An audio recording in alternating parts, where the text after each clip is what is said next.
মধ্যে চলে গেলে অসুবিধা হয়ে যাবে এবং ডিম বাচ্চাও কম পাবো আমি। তো আশা করতেছি যে এই মাসটাও ওরা গ্যাপ দিবে, কারণ হচ্ছে যে দেখতেছি যে সবগুলো উল্টাপাল্টা হয়ে আছে, মুভ আছে।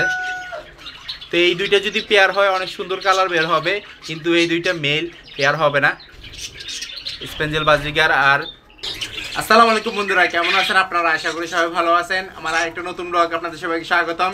তো চলুন দেখা যাক আজকে ব্লগে কি কি আছে। বাজিগার পাখির কলোনির মধ্যে বাজিগার পাখি কিভাবে দেখাবো। বাজিগার পাখি সবগুলো চলে আসছে জামা পাখির রুমে, তারপরেও দেখাবো বাজিগার পাখি কলোনির মধ্যে বাজিগার পাখিগুলো কেমন আছে, কত পিস বাজিগার পাখি বের হয়ে গেছে সেটাও জানাবো আজকে, আর বাজিগার পাখিগুলো কিভাবে বের হয়েছে সেটাও দেখাবো ইনশাল্লাহ। তো আজকে একটু ডিফারেন্ট ভাবে দেখাবো। তো চলুন দেখে আসি যে বাজিগার পাখিগুলো কোথায় আছে। আর এগুলো তো দেখতে পাইছেন, ইনশাল্লাহ শেষের দিকেও আবার দেখাবো কয় পিস বাজিগার পাখি এখানে বের হয়ে আছে। তো এখানে ডিমগুলো খালি পড়ে আছে কেন সেটা বলি। বাজিগার পাখি এবং জাওয়া পাখি যে এইখানে দেখাইছিলাম প্রথমে, ওইখানে বাজিগার পাখিগুলো বের হয়ে গেছে। তো এই যে দেখুন আল্লাহর রহমতে ওইখানে তো ডিম দেখাইছি, ডিমগুলো সম্পর্কে পরে বলতেছি। প্রথমে এই বাজিগার পাখি সম্পর্কে বলে ফেলি। বাজিগার পাখিগুলো এখানে বসে আছে, এখানে হাড়ির মধ্যে আল্লাহর রহমতে পাখি ছাড়া ডিমগুলা রয়ে গেছে। তো সবগুলোর মধ্যে কেন এই অবস্থা হয়েছে সেটা দেখাবো এবং জানাবো আপনাদেরকে। তো প্রথমে দেখে ফেলি যে এখানে কত রকম বাচ্চা ফুটছে, কোন রকম বাচ্চা আসছে, আর দুইটা বাচ্চা ছিল যে ওগুলো কী হয়েছে সেটাও দেখাবো। এখানে এটা দেখাই প্রথমে। তো এগুলো হচ্ছে যে আল্লাহর রহমতে আমার প্রথম বাজিগার পাখি। আর এই হচ্ছে বাজিগার পাখির আরেকটা বাচ্চা, সেটা হচ্ছে যে 1 পিস বাচ্চা। তো এখানে 3 পিস বাচ্চা ছিল, 3 পিস বাচ্চার মধ্যে 2 পিস বাচ্চা মারা গেছে আর 1 পিস আছে। তো এই দুইটা বাজিগার পাখি কীভাবে মারা গেছে সেটা বলি আপনাদেরকে। এখানে যে দুইটা মা বাবা ছিল, ওই দুইটা মা বাবা বের হয়ে গেছে জাওয়া পাখি রুমে। পরবর্তীতে অন্য পাখি এখানে চলে এসে কামড়াইছে দুইটা বাচ্চাকে। আরেকটা বাচ্চাকে যখন কামড়াইতেছিল তখন আমি চলে আসছিলাম এবং দেখি ফেলছি। পরবর্তীতে ওই পাখি দুটোটাকে বের করে দিছি। আল্লাহর রহমতে এখন একটা বেঁচে আছে, যাক মাশাআল্লাহ। এই যে দেখুন ওইখানে আছে ছড়াই ছিটাই। এখানে দেখি আল্লাহর রহমতে হলুদ কালার বাজিগার পাখিটা ডিম নিয়ে বসেছিল গতবার। এইটা একবার পশম টসম দিয়ে আল্লাহর রহমতে দিচ্ছে, দেখা যাক কয়টা বাচ্চা ফুটায়। এটা কিন্তু গতবারও 4টা থেকে 5টা বাচ্চা ফুটাইছিল। পরবর্তীতে বাচ্চাগুলো মেরে ফেলছে নাকি পড়ে গেছে কেজ থেকে, হাড়ি থেকে, সেটা বুঝতে পারতেছিলাম না। আর এখানেও ডিম আছে। তো সবগুলোর কাছেই ডিম আছে আল্লাহর রহমতে, কিন্তু বাচ্চা পাচ্ছি যে 2-1টা করে। তো ইনশাল্লাহ শীতকালে হয়তো বা ভালো মতোই পাবো। আর এটার মল্টিং চলতেছে, এটা সম্পর্কে কি বলবো। একবারে মাথার দিক দিয়ে যে পশমগুলো ছিল একবার উঠে গেছে, দেখুন কতটা সুন্দর মাশাআল্লাহ। এটা হচ্ছে যে নীল কালার বাজিগার পাখি।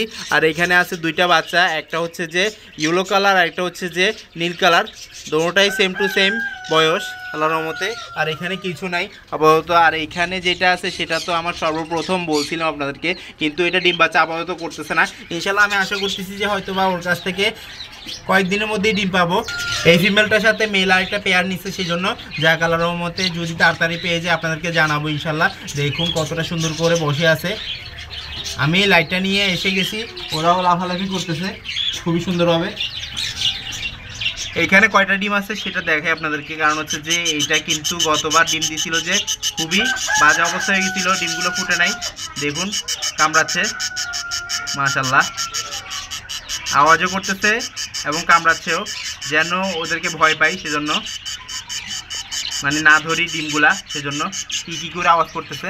তো যারা বাজিগার পাখি লালন পালন করেন তারা অবশ্যই জানেন যে বাজিগার পাখি শীতকালে খুবই ভালো ডিম বাচ্চা করে। আমিও আশা করতেছি ওদের কাছ থেকে এইবার আল্লাহর রহমতে প্রায় 30 থেকে 40 পিস বাচ্চা পাবো। তো কয় পিস বাচ্চা পাই সেটা আপনাদেরকে জানাবো ইনশাল্লাহ। আপাতত এগুলা এখানে আছে। এই যে দেখুন এটা হচ্ছে যে মেল, এটা হচ্ছে যে প্রথমে যেই পাখিটা দেখাইছিলাম আপনাদেরকে ওইটার মেল মাশাআল্লাহ। তো এখানে বাচ্চাটা চলে আসছে। স্পেঞ্জেল বাজিগার কোনটা সেটা দেখাই আপনাদেরকে। এই যে দেখুন এখানে যেটা দেখতে পাইতেছেন আল্লাহর রহমতে ডোরা কাটা নীল কালারের, এটা হচ্ছে যে স্পেঞ্জেল বাজিগার। আর এখানে আছে যে ইয়েলো কালার লুটেনো বাজিগার মাশাআল্লাহ। তো অ্যালবিনো হয়ে থাকে, অ্যালবিনো হচ্ছে যে হোয়াইট কালার, ওইটা জাওয়া পাখি রুমে আছে। ওইটা একটু ডানার মধ্যে সমস্যা আছে, সেজন্য আমি আলাদা করে রাখছি। ইনশাল্লাহ ডানাগুলো ক্লিয়ার হয়ে গেলে আবার এখানে এনে রাখবো। আর এখানে একটা পাখি ছিল, এটাও নাই, এখানেও নাই, এখানেও নাই, কোনোটার মধ্যেও নাই। কারণ হচ্ছে যে বাজিগার পাখিগুলো সবগুলা জাওয়া পাখি রুমে চলে গেছে। তো জাওয়া পাখি রুম থেকে ধরে এনে আবার এখানে দিতে হবে। তো এই হাইটটা আমি চেক করি, এই হাইটের উপরে 4টা বাজিগার পাখি বসে আছে। এই যে দেখুন এইখানে মেলও আছে ফিমেলও আছে। মাশাল্লাহ মাশাল্লাহ কতগুলা ডিম এখানে আল্লাহর রহমতে। এখানে আছে যে প্রায় 7টা ডিম। তো 7টা ডিম নিয়ে বসে আছে বাজিগার পাখি, ইয়েলো কালার ফিমেল একটা আর হচ্ছে যে স্পেঞ্জেল কালার ফিমেল একটা। তো দোনোটাই কি ডিম দিছে নাকি সেটা নিয়ে সন্দেহ আছে, কারণ হচ্ছে যে এখানে তো ওরা দোনোটাই ডিম দেওয়ার কথা না, কারণ হচ্ছে যে এক পিস বাজিগার পাখি এখানে শুধু পেয়ার করছে এটার সাথে। দেখুন এটা হচ্ছে সম্পূর্ণ মেল, আর এইখানে যে এই দুইটা দেখতে পাইতেছেন এই দুইটা কিন্তু ফিমেল।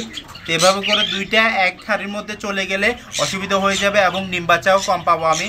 তো আশা করতেছি যে এই মাসটাও ওরা গ্যাপ দিবে, কারণ হচ্ছে যে দেখতেছি যে সবগুলো উল্টাপাল্টা হয়ে আছে, কোনোটার সাথে কোনোটা পেয়ার নাই, একবার উল্টাপাল্টা হয়ে কলোনির মধ্যে ব্রিড করতেছে। তো আমি যখন প্রথমবার কলোনির মধ্যে লালন পালন করছিলাম তখন কিন্তু অনেক ভালো রেজাল্ট পাইছিলাম।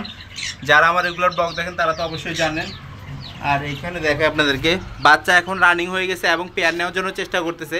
দেখুন এখানে তিনোটা হয়েছে যে একবারে মেইলের সাথে ও পেয়ার নিতে যাচ্ছে আল্লাহর রহমতে। তো সেট আপ আস্তে আস্তে করতেছি আল্লাহর রহমতে। বাজিগার পাখি যখন নিয়ে আসছি সেট আপটা খুব ভালো মতোই করবো, একবারে বরাবর মেল ফিমেল রাখতে হবে, নয়তো বা এগুলা ঝামেলা করে। আমার এখানে সম্ভবত মনে হচ্ছে যে মেল বেশি ফিমেল কম, নয়তো বা আমি কেজের মধ্যে রেখে রেখে পেয়ার করব। পেয়ার করার পর আল্লাহর রহমতে জোড়া দিয়ে দিব ইনশাল্লাহ, আশা করতেছি। তো কি করলে ভালো হবে সেটা একটু কমেন্ট বক্সে কমেন্ট করবেন। দেখুন কতটা সুন্দর কালার, এটা হচ্ছে যে রেইনবো মুভ, মাশাল্লাহ স্পেঞ্জেল মুভ আছে। তো এই দুইটা যদি পেয়ার হয় অনেক সুন্দর কালার বের হবে, কিন্তু এই দুইটা মেল পেয়ার হবে না। স্পেঞ্জেল বাজিগার আর লুটেনো, ক্লাসিক, অ্যালবিনো অনেক রকম বাজিগার পাখি হয়ে থাকে। এগুলো হচ্ছে যে মিউটেশন। এখানে ফিমেলটা বের হয়ে গেছে। তো আমার কাছে আল্লাহর রহমতে প্রায় 30টার মতো বাজিগার পাখি আছে। আর এইখানে কয় পিস বাজিগার পাখি বের হয়ে গেছে সেটা বলি। আল্লাহর রহমতে এইখানে বের হয়ে গেছে প্রায় 15 পিসের মতো। আরও 15 পিস আছে যেখানে বাজিগার পাখি লালন পালন করি এবং ডিম দেখাচ্ছি ওইখানে। তো বাজিগার পাখির সাথে জাওয়া পাখি একসাথে মিলেমিশে থাকে কীভাবে, কারণ হচ্ছে যে বাজিগার পাখি এবং জাওয়া পাখি দুটোটা আগে রাখছিলাম আমি একসাথে, সেজন্য। তো কিছু কিছু বাজিগার পাখি আছে যে জাওয়া পাখি রুমটা চিনে সেজন্য বের হয়ে যায়। তো একটা দেখা দেখি অন্যগুলো বের হয়ে যায়, যেখান দিয়ে বের হয় ওইটা খেয়াল রাখে। বাজিগার পাখি কিন্তু আল্লাহর মতে অনেক চালাক, ওরা কিন্তু খুবই অ্যাক্টিভিটি ভালো এবং মাথার মধ্যে কিছু দেখলে ওরা খুব ক্যাপচার করে ফেলে, সেই জন্য যাক আল্লাহর রহমতে। তো বাজিগার পাখি জাওয়া পাখি সবগুলো একসাথেই বসে আছে আর খাবার দাবার দিয়ে দিছি। তো এইখানে আপাতত শীতকাল চলে আসে, শীতকালে আমি এদেরকে ঘেরাও দিয়ে রাখি। তো ইনশাল্লাহ ঘেরাওটা খুবই তাড়াতাড়ি দিতে হবে, কারণ হচ্ছে যে দেখুন জাওয়া পাখিগুলো কিন্তু ঝিমাচ্ছে এবং বাজিগার পাখিগুলোও ঝিমাচ্ছে। তো বাতাসের কারণে ওদের শরীরে ঠান্ডা লাগে, সেই জন্য ঝিমাচ্ছে। তো দেখা যায় কী করি না করি আল্লাহর রহমতে।